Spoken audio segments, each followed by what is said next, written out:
మరి టీడీపీ గెలుచుకునే 133 స్థానాలు ఇక్కడ చదవాలంటే ఖచ్చితంగా నాకు రేపు మార్నింగ్ అయిపోతుంది సార్. మీకు ఆబ్వియస్గా కంప్లీట్గా ప్రెస్కి రిలీజ్ చేస్తాం. సో ఓవరాల్గా 133 నియోజకవర్గాలు, బ్యాలెన్స్ నియోజకవర్గాలని క్లియర్గా చెప్తాం. పోటీ చేసిన ప్రతి ఒక్క నియోజకవర్గంలో 21 కోట్ల పోటీ చేస్తున్నారు. చాలా మందికి ఒక డౌట్ ఉంటుంది, రైల్వే కోడ్లో గెలవదు, లేకపోతే ఇంకో దగ్గర ఎక్కడైనా గెలవదు, పాలకొండలో ఎవరు ఓటు వేస్తారు, ఎస్టీ నియోజకవర్గం కదని.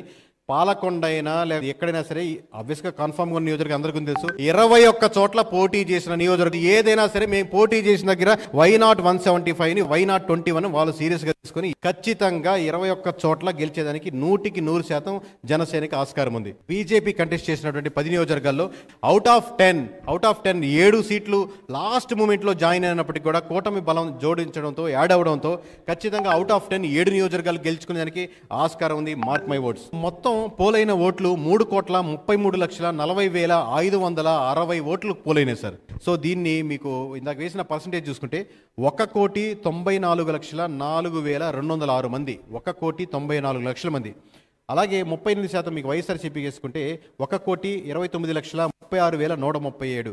అంటే దాదాపుగా ఇద్దరి మధ్య తేడా 60 లక్షలకి వెళ్ళిందండి. 60 లక్షల ప్రజలు ఇటు కాదని ఇటు వేశారు కాబట్టి అంత హ్యూజ్ డిఫరెన్స్ కనపడింది. లాస్ట్ టైం డిఫరెన్స్ అరౌండ్ 30 లక్షలు అనుకుందాం అనుకోండి, ఇప్పుడు ఎక్స్ట్రాగా ఇంకో 30 లక్షలు వచ్చింది.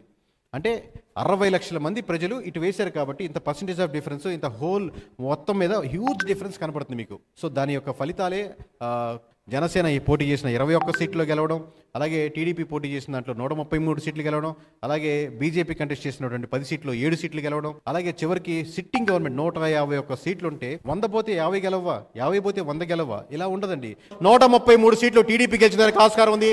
వైనాట్ 175 అని, వైనాట్ 21 అని జనసేన చాలా సీరియస్గా తీసుకుంది. అది అర్థం చేసుకోలేకపోయింది వైసీపీ.